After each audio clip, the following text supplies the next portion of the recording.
Selamat sore teman-teman, kembali lagi di channel saya. Kali ini kita akan belajar mengenai HTML. Lebih tepatnya kita akan belajar membuat sebuah table dan juga membuat sebuah link atau anchor elemen. Oke, pertama-tama kita buat dulu sebuah folder atau project yang digunakan untuk menempatkan kode-kode HTML kita. Kita buat folder dengan nama tugas 9. Seperti ini.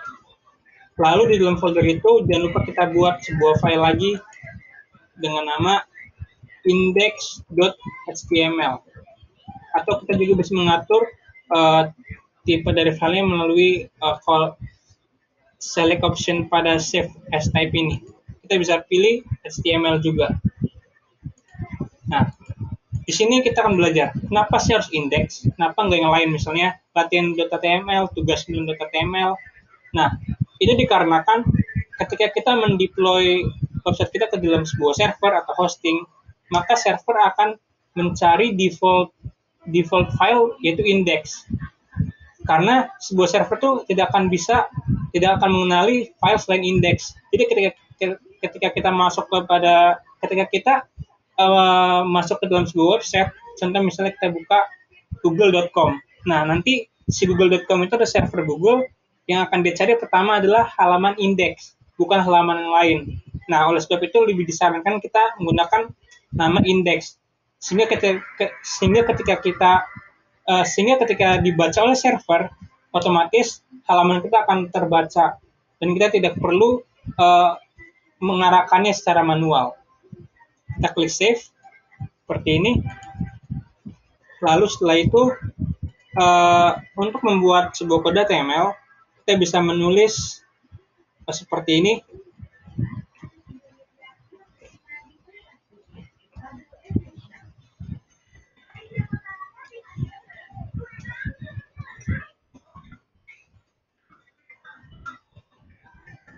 Terus sebelum itu kita atur dulu type size-nya agar lebih rapi. Kita pilih type size-nya lebarnya 2. Lalu setiap kode HTML kita harus kita tulis di dalam tag HTML. Jadi itu di dalam HTML itu terdiri atas dua tag utama, itu tag head dan tag body.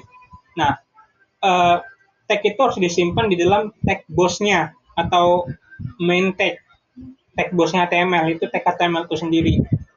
Maka di sini kita bisa tulis tag head dan di bawahnya tag body. Jangan lupa dengan tag pembuka dan tag penutup. Nah, secara default, kebanyakan elemen HTML terdiri dari tag pembuka dan tag penutup. Namun ada beberapa elemen-elemen yang tidak memiliki tag pembuka ataupun tag penutup, namun ditulis dengan menggunakan self-closing tag. Nah, di bagian tag head ini, tag kepala ini berfungsi untuk kita mendefine informasi-informasi mengenai website kita, tapi nggak bakalan ditampilkan di dalam website kita. Hanya sebuah informasi-informasi mengenai website kita. Contohnya, judul dari sebuah website. Kita bisa define di sini. Kita juga bisa ngedefine karakter-karakter apa sih yang bisa ditampilin. Contoh, kita akan menulis judul dari website kita, bisa menulis elemen title seperti ini. Lalu di tengah-tengahnya kita kasih judulnya. Contoh, tugas 9. Nah, untuk ngedefine apa aja sih karakter-karakter atau bahasa-bahasa yang bisa kita gunakan di dalam HTML di dalam website kita. Contoh, kita di dalam HTML ini bisa ada bahasa non-Latin seperti huruf Jepang, huruf Korea, Arab, Israel atau yang lainnya. Kita bisa define dengan meta charset UTF-8 seperti ini. Jadi karakter yang akan kita gunakan adalah karakter UTF-8. Yang UTF-8 ini telah nge-support banyak karakter-karakter yang ada di dunia ini. Karakter-karakter non-Latin juga seperti huruf Jepang, huruf Cina, huruf Korea, atau yang lainnya. Nah, tapi biasanya kita yang meta charset-nya kita bisa simpan di atas tag title-nya. Ini seperti ini.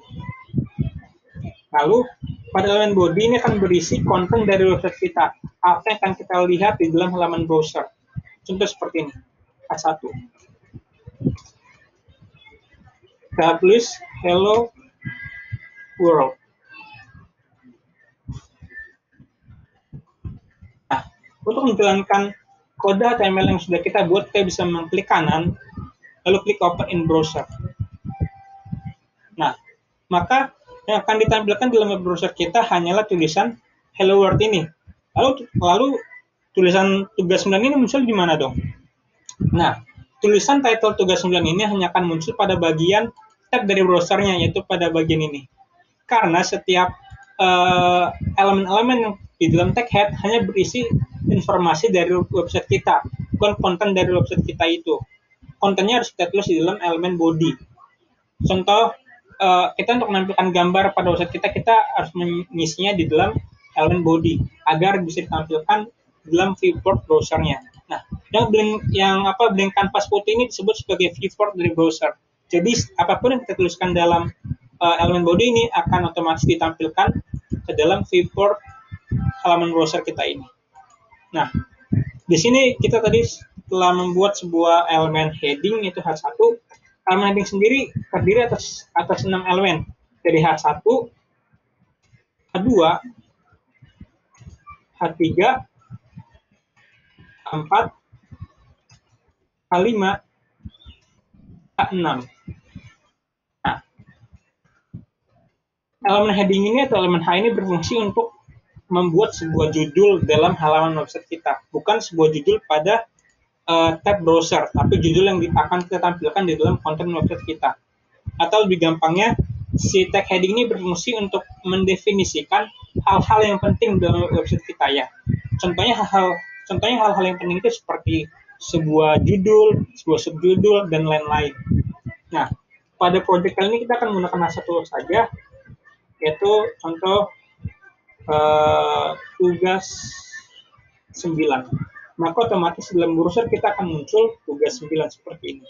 Nah, bagaimana jika kita ingin membuat tugas 9 ini berada di tengah, atau berada di kanan, atau berada di kiri? Nah, untuk melakukan itu untuk membuatnya berada di tengah, kita bisa menambahkan sebuah elemen atau text center seperti ini. Maka otomatis HTML akan membuat title-nya berada di tengah web browser seperti ini. Itu cara pertama. Ada cara yang kedua, yaitu kita bisa menggunakan inline CSS. Contohnya kita bisa menampakkan sebuah atribut pada style ini, pada tag pembuka elemen H1, kita kasih sama dengan ketik 2, lalu kita kasih property text align center seperti ini. Maka otomatis akan berada di tengah.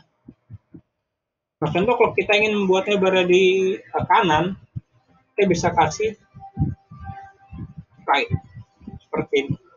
Otomatis akan dibuat berada di kanan. Kalau ingin berada di kiri, kita bisa kasih left seperti itu. Tapi sebenarnya text align ini berfungsi untuk mengatur paragraf, untuk membuat paragrafnya rata kanan, rata kiri, rata tengah, atau rata kanan kiri. Nah, kita gunakan ini aja, text align center biar ada di tengah seperti ini. Otomatis akan membuat teks berada di tengah seperti ini. Lalu selanjutnya kita akan belajar untuk membuat sebuah table. Nah, untuk membuat sebuah table dalam HTML, kita bisa menggunakan elemen table atau tag table. Dan sebenarnya dalam membuat table ini ada berbagai macam cara. Dan tidak semua elemen yang biasanya digunakan di table, maksudnya tidak semua elemen-elemen table ini bisa digunakan.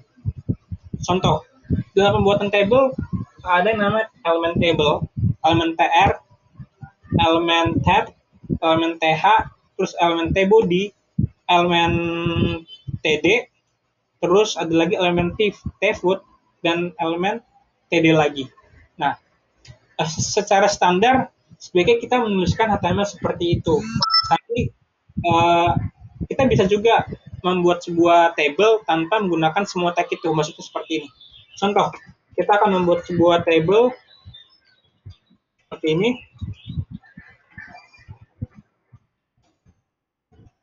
R.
Maka ketika kita eksekusi atau kita tampilkan, hasilnya akan seperti ini. Nah, agar ada sebuah border atau garis-garis, kita bisa menambahkan sebuah atribut pada elemen border ini. Pada elemen table ini berupa atribut border, kita kasih ukuran bordernya misalnya 1 atau 1 pixel, maka otomatis akan ditampilkan seperti ini.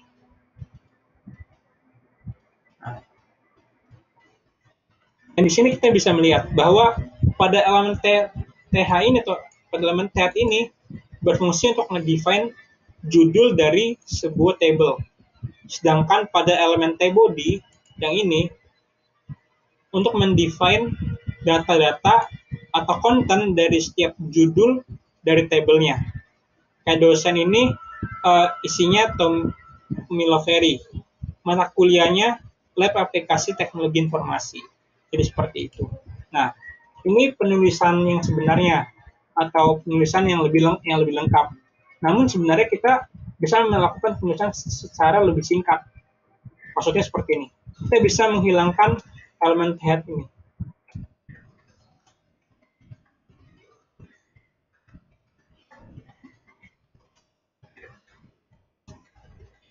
Begitu pula dengan elemen tbody.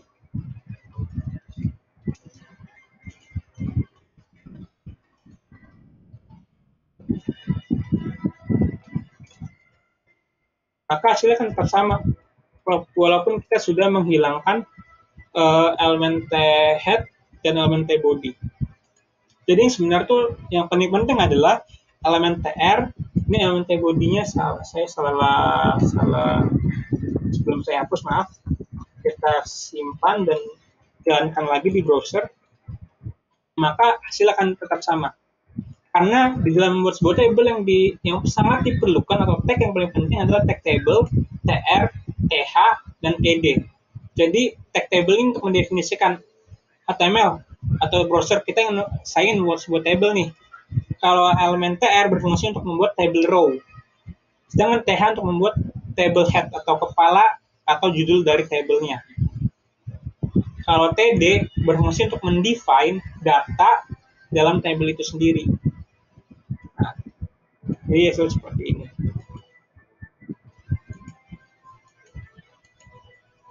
Tapi saya lebih menyarankan untuk kita melakukan penulisan singkat karena agar sesuai standarnya saja gitu. Tapi itu kembali lagi ke diri kalian masing-masing. Kalian lebih nyaman yang mana? Menggunakan penulisan yang singkat atau menggunakan penulisan yang standarnya atau yang lebih disarankan. Nah, contoh. Sekarang kita akan membuat sebuah table yang seperti ini. Contoh kita buka dulu Microsoft Excel untuk bikin skema table dulu. Kita ingin buat sebuah table seperti apa? Jadi seperti ini. Kita ingin membuat sebuah table yang seperti ini.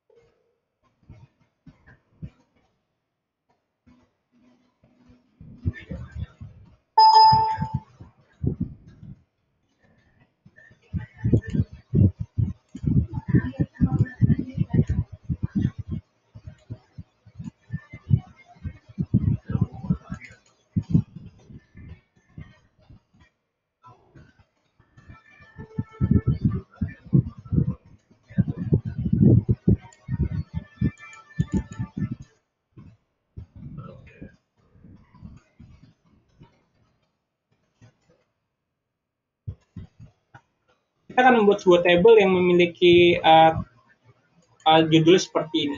Jadi ada sebuah TH atau judul table yang akan memakan dua kolom yang seperti ini, kayak merge center gitu. Nah, untuk melakukannya di dalam HTML itu cukup mudah. Kita buat dulu sebuah elemen TH lagi. Kita kasih di sini mata kuliah.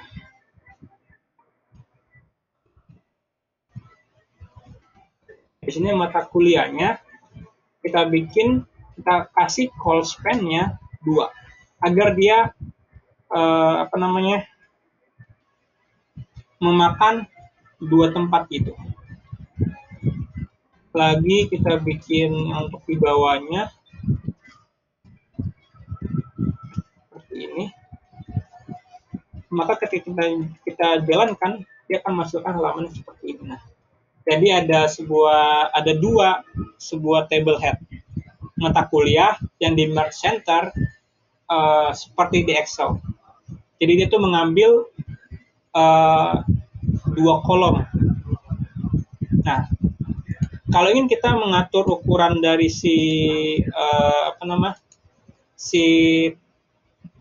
title dosen sama mata kuliah ini, kita bisa saja melakukannya dengan mudah menggunakan atribut width. Kita kasih misalnya 200. Terus yang di sini juga 200.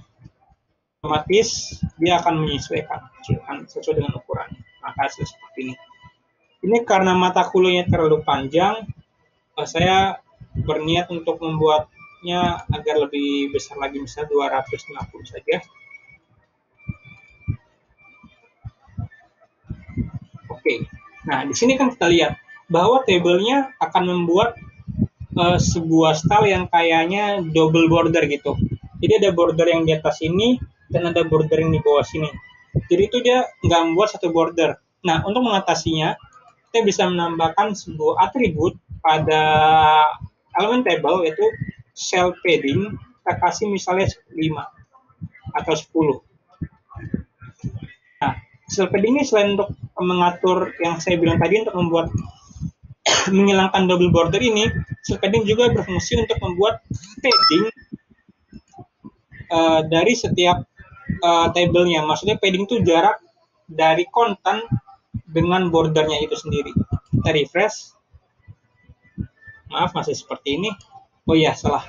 Maksudnya yang untuk menghilangkan si double bordernya itu kita bisa menggunakan cell spacing. Seperti kita kasih 0 aja. Maka otomatis dia akan seperti ini. Nah, sekarang kita isi data-datanya terlebih dahulu. Terus sebelum itu saya edit yang bagian TH-nya ini. TH pertama semester 1.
Kita tekan Ctrl plus S untuk menyimpannya, lalu kita jalankan, maka akan menampilkan data seperti ini.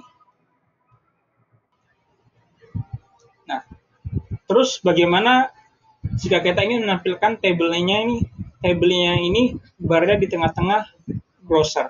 Caranya sama. Kita bisa memberi sebuah elemen baru bernama center.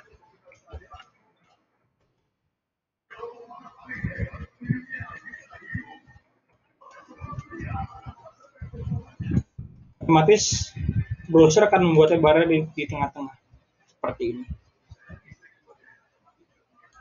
Misalnya kita ingin memberikan jarak antara tugas 9 dengan tabelnya, kita bisa menambahkan sebuah elemen BR seperti ini.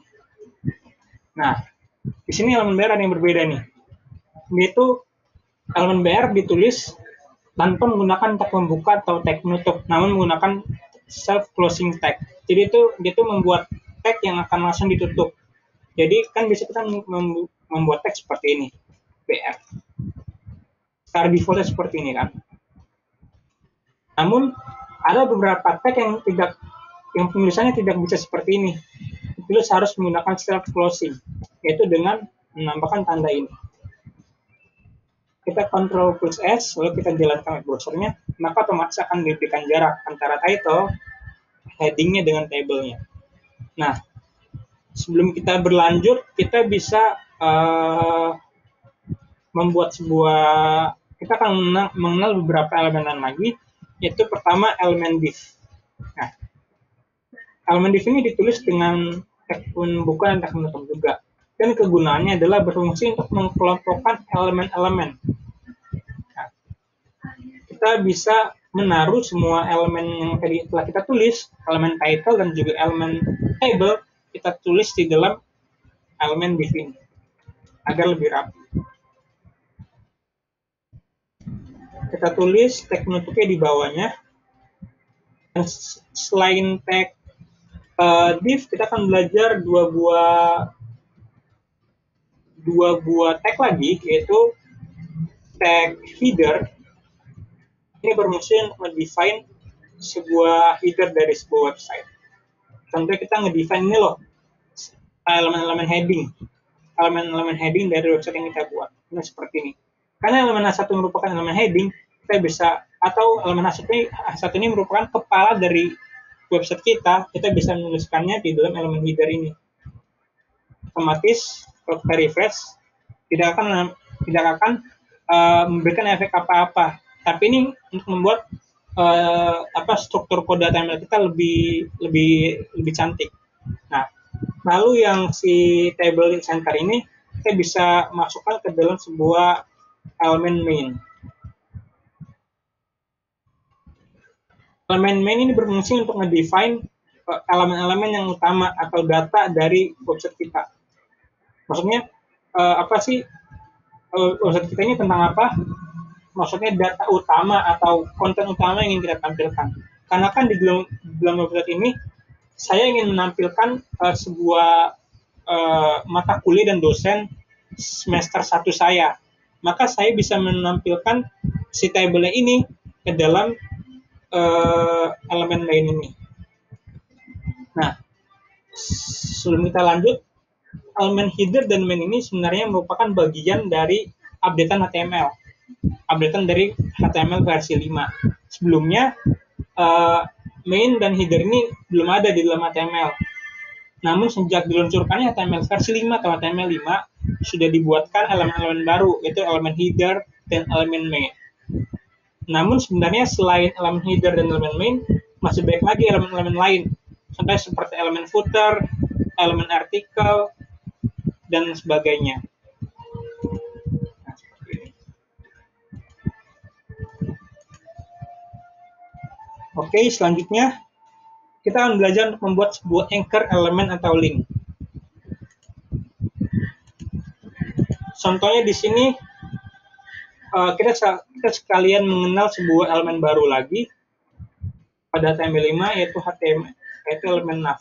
Untuk nge-define ini loh navbar dari sebuah website. Apa itu navbar? Navbar itu contohnya seperti ini. Ini nih di dalam website ini disebut sebagai navbar. Jadi navbar ini biasanya berisi sebuah menu-menu. Contoh agar lebih masuk akalnya, kita buka google.com.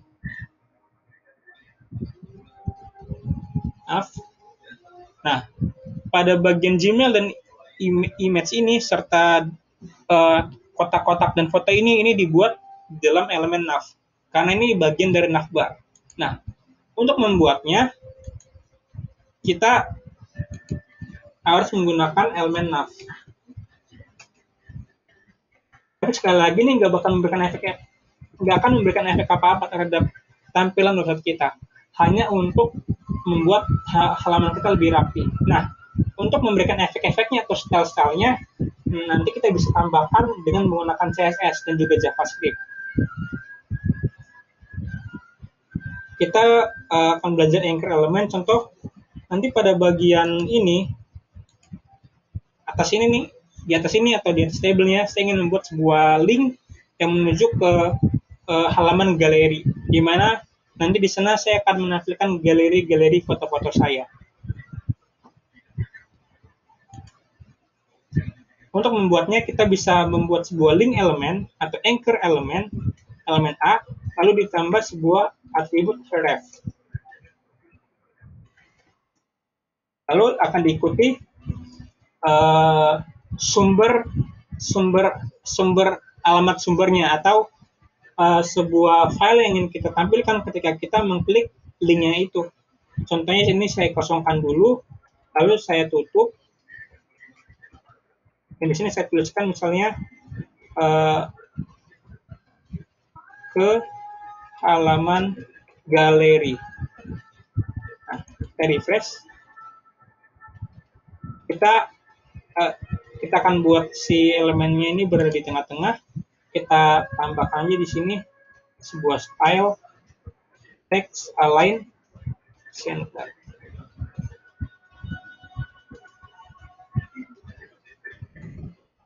Kita karena masih terlalu berdempetan dengan si tabelnya, kita bisa lagi-lagi menambahkan sebuah elemen BR. Nah, kasih akan seperti ini. Maaf nih kenapa nggak bisa. Coba kita masukkan elemen BR-nya nih ke luar elemen nav. Kita simpan lalu kita jalankan. Nah, tadi kenapa kita nggak bisa menaruh BR-nya di dalam elemen nav ini?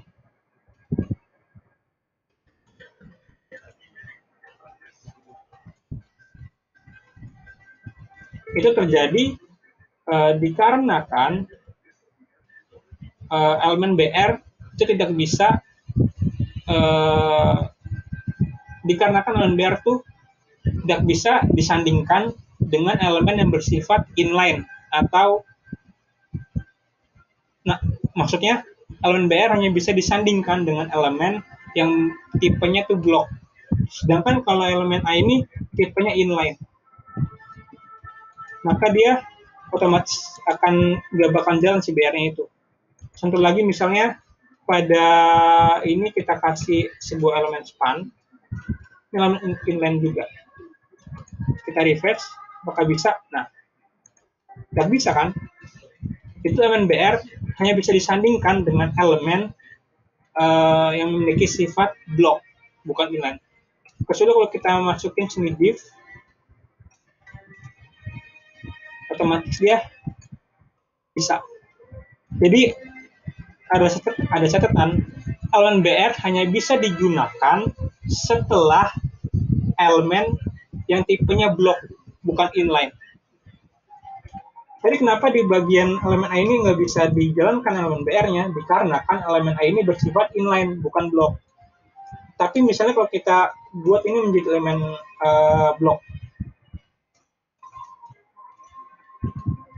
maka otomatis akan bisa.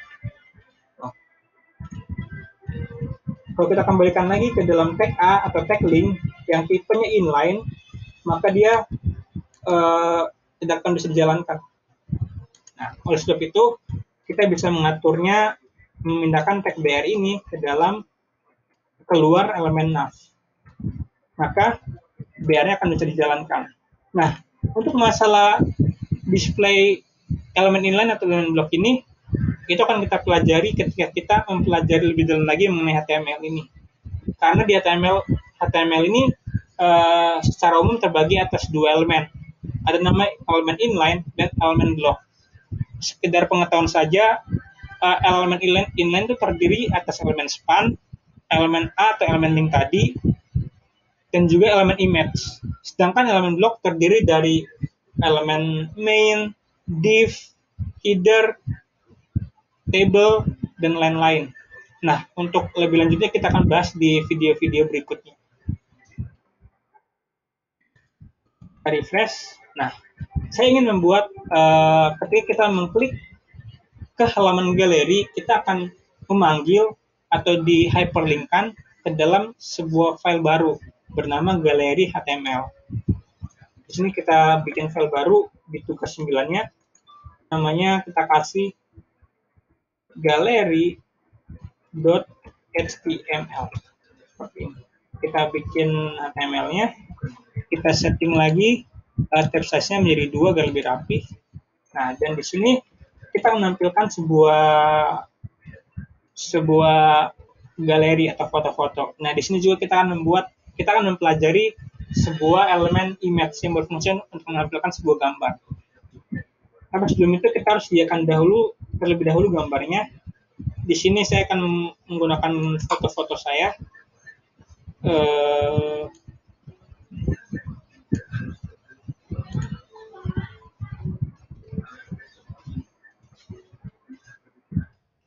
Sini saya membuat ini saya copy dulu. masuk.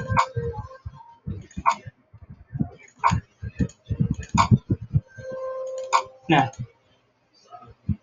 kita harus sediakan terlebih dahulu gambar-gambar yang ingin kita tampilkan di dalam project kita. Di sini saya akan mengarahkan untuk kita membuat sebuah folder bernama image, img, dan di sini teman-teman bisa masukkan foto teman-teman. Di sini saya akan memasukkan foto ini, foto saya yang ini. Kita masuk ke STMIK.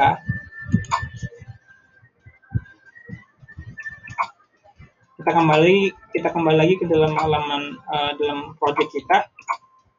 Masukkan di sini. Di sini saya ubah namanya menjadi gambar 1 agar lebih mudah nanti.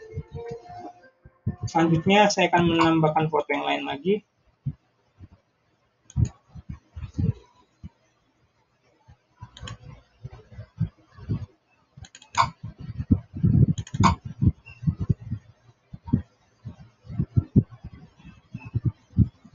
Kita menggunakan foto saya dan beberapa teman-teman saya.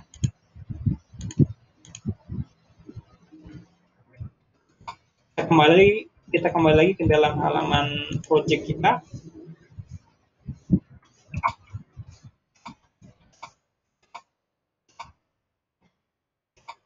Di sini. Nah, setelah kita menyediakan semua gambar-gambar yang diperlukan, di sini saya akan menampilkan 4 gambar. Oleh sebab itu saya memerlukan 4 gambar. Setelah kita sudah menyediakan gambar-gambar yang diperlukan, alangkah lebih baiknya kita edit nama gambar terlebih dahulu agar lebih mudah nanti kita tampilkan. Kita kasih gambar 2, kita kasih gambar 3, dan di sini kita kasih gambar 4 agar lebih mudah nanti untuk kita tampilkannya. Dan pertama kita harus memastikan dulu tipe data, maksudnya tipe extension atau tipe dari foto kita ini apa. Kita bisa mengklik kanan pada bagian foldernya atau pada bagian gambarnya, kita klik properties, lalu di sini akan kita lihat type of filenya itu JPG. Ini akan sangat penting untuk kita menampilkan gambarnya, karena ketika kita menampilkan gambar, kita tuh bukan hanya harus menulis nama gambarnya, tapi extensionnya juga atau tipenya. Di sini gambar 1 bertipe .jpg, gambar 2 di sini bertipe .jpg juga, tapi JPG-nya besar. Lalu pada gambar 3 bertipe JPG besar. Pada gambar 4 bertipe JPG besar juga. Nah, berarti kita sudah mengetahui bahwa keempat foto ini tipenya JPG. Namun ada beberapa tipenya yang menggunakan huruf kapital. Ini harus diperhatikan. Karena kalau ketika kita nggak perhatikan, walaupun pada saat development atau kita membuat codingnya, gambarnya berhasil ditampilkan, namun saat kita deploy ke server, pasti gambar nggak bakalan bisa ditampilkan. Karena tipenya salah. Maksudnya gini, di sini kan tipe gambarnya itu .jpg, tapi kalau kita tulis di codingan kita nanti .jpg kecil doang, maksudnya .jpg ini huruf kecil bukan huruf besar, itu akan jadi problem kita ngedeploy. Karena secara mudahnya kita kan menggunakan Windows ini. Windows ini tidak membedakan huruf besar dan huruf kecil. Namun kebanyakan di server-server atau hosting itu menggunakan Linux, dan Linux itu akan membedakan sama sekali huruf besar dan huruf kecil. A besar sama A kecil itu berbeda. Jadi kalau kita sampai salah melakukan penulisan tipe filenya aja, itu akan menjadi problem pada saat kita ngedeploy ke server. Nah, oleh sebab itu kita harus benar-benar memastikan tipe datanya ini, maksudnya tipe file ini huruf besar atau huruf kecil. Nah, sekarang kita akan membuat sebuah judul dulu. Kita bungkus di dalam elemen div, lalu kita buat elemen header untuk mendefinisikan headernya. Di sini kita bikin elemen center agar headernya berada di tengah. Di sini halaman galeri. Nah, di sini kita bikin halaman main lagi. Di sini saya akan menampilkan sebuah gambar, beberapa gambar-gambar.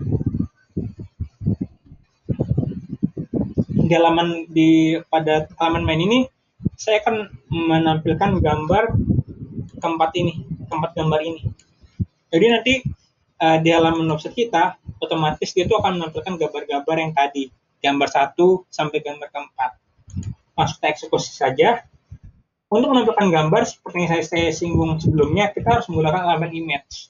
Dan elemen image ini lagi-lagi dia itu tidak ditulis menggunakan elemen pembuka ataupun elemen penutup, namun ditulis dengan self closing tag, sama seperti elemen BR. Kita tulis elemen image, terus itu kita kasih atribut src. Ini src ini merupakan atribut sumber gambar kita. Gambar ini berasal dari mana? Dari folder mana? Nah, pertama saya akan menampilkan gambar saya akan menampilkan gambar 1, foto saya ini. Lalu yang kedua, saya akan menampilkan gambar 2, gambar 3, dan gambar 4. Nah, kita kembali dulu ke dalam project kita. Nah, di sini kita harus memastikan bahwa file gallery.html kita berada di luar folder image, sedangkan gambar-gambar kita yang tadi berada di dalam folder image ini. Jadi untuk mengakses si gambar ini, kita perlu masuk ke dalam folder image. Setelah baru kita bisa mengambil foto kita. Nah, sama di dalam elemen image kita harus masuk dulu ke dalam foldernya, baru kita bisa mengambil gambarnya. Nah, karena kan gallery.html ini berada di luar folder image. Pertama kita harus memanggil nama foldernya dulu, image. Setelah itu baru kita tulis nama filenya, yaitu gambar1.jpg. Gambar1.jpg. Dan ada lagi atribut yang lain, itu atribut alt atau alternatif. Ini berfungsi untuk memberikan teks alternatif ketika gambar kita tidak bisa ditampilkan oleh web browser secara benar. Atau misalnya ketika kita mengunjungi sebuah situs, tapi situs itu tetapi koneksi internet kita nge-lag, maka kita bisa menampilkan teks alternatif untuk mewakili gambar yang tidak bisa tampil itu. Misalnya gini, di dalam website kita akan menampilkan sebuah gambar Pak Presiden Jokowi.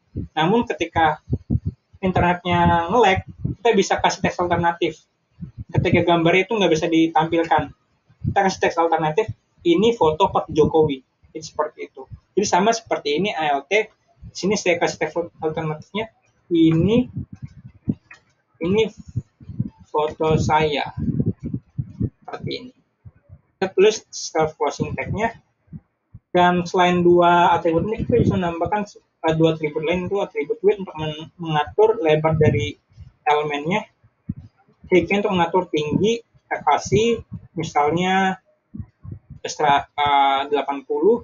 kita Ctrl plus S, lalu kita jalankan browser kita lagi, kita refresh, kita masuk ke dalam halaman galeri, kita klik kanan pada gallery.html-nya, lalu kita klik open in browser, maka otomatis foto kita ini akan ditampilkan. Namun jika ukurannya terlalu kecil, kita bisa menggantinya melalui atribut width sama height ini. Misalnya kita kurang besar, kurang lebar, kita bisa kasih 150 pixel tambah lebar. Kalau kurang tinggi, kita bisa kasih tambah, kita tinggi bisa kita besari yang di sini di height-nya. Pasti akan seperti ini.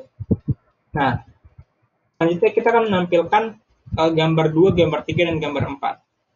Nah, kita bisa langsung saja mengcopy image-nya seperti ini, lalu kita ganti si gambar 2, gambar 3, dan gambar 4. Namun ingat, ekstensinya harus huruf besar, karena gambar 2 sampai gambar 3 ekstensinya menggunakan huruf besar. Nah, otomatis akan ditampilkan keempat gambarnya seperti ini. Nah, jadi itu cara menampilkan sebuah gambar. Misalnya kayak gini, kita akan mengujah kita ingin menguji alternatif teks ini, ALT ini. Misalnya pada gambar 1 kita salah menulis nama. Save, maka otomatis yang akan ditampilkan pada gambar 1 ini bukan foto saya lagi, karena kan kita salah nama. Yang akan ditampilkan adalah alternatif teksnya. Ini foto saya. Yang teks ini dihasilkan dari alternatif teks atau alternatif teks yang ini. Jadi alternatif teks ini akan dijalankan ketika gambar kita tidak bisa ditampilkan dengan benar. Baik itu kesalahan dari jaringannya, contohnya jaringan internetnya kurang baik atau nge-lag, ataupun dari kesalahan programmer sendiri. Misalnya kita salah nama folder atau salah nama file. Jadi seperti itu. Kita save, lalu kita refresh lagi. Nah, kita kembali lagi ke dalam halaman index.html.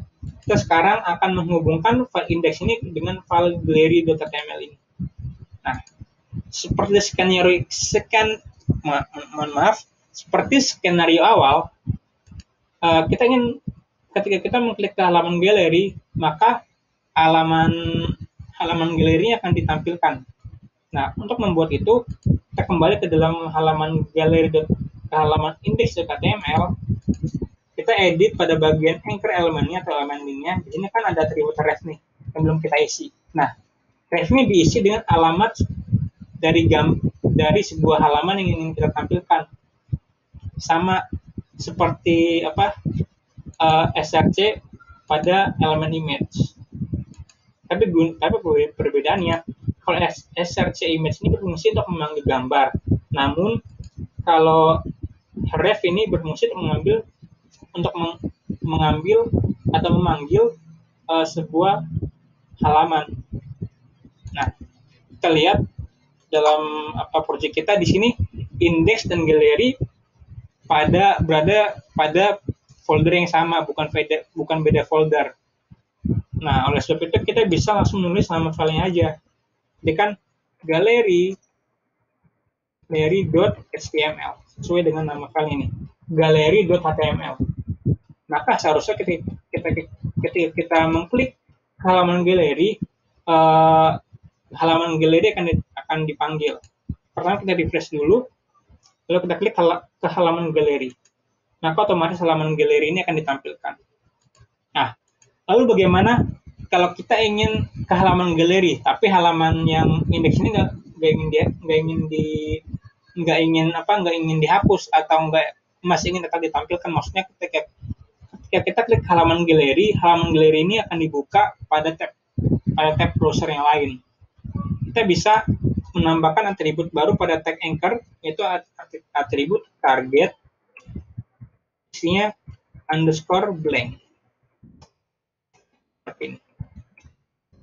Kita refresh lagi, lalu kita klik halaman galeri, otomatis halaman galerinya akan ditampilkan pada tab baru seperti ini. Oke, sekian dari saya. Mohon maaf jika ada kata-kata yang kurang berkenan. Terima kasih.